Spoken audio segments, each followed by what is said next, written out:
We are back tonight with an innovation that could change masks from being a way to defend against the coronavirus to actually going on offense against it. This is pretty cool.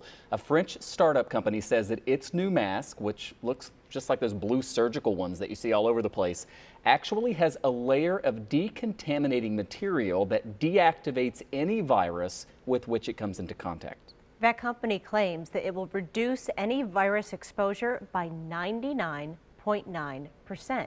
And that the person wearing the mask isn't actually in contact with the viricide itself. So they're being made right now for healthcare professionals, but they could go on sale to the general public there after that. And speaking of masks, we showed you yesterday how a company that makes specialized N95 and KN95 masks is concerned about the industry here in the U.S. Yeah, the owner of that company said American businesses that make protective equipment are closing right now because they're being undercut by cheaper products from China and other countries, which he said don't actually work that well. And that's being echoed by another company today, a mask manufacturer called Protective Healthgear in New Jersey. So leaders there say the company can make millions of masks a month, but it's just not getting orders to do that. They say in the heat of the pandemic, supply was lower and governments would buy whatever was available. But now they say those same buyers are bargain hunting. We had thought that once we opened our doors, hearing the pleas of the government, that we would be inundated with contracts, which we are not. Made in the USA is great. I think we need it.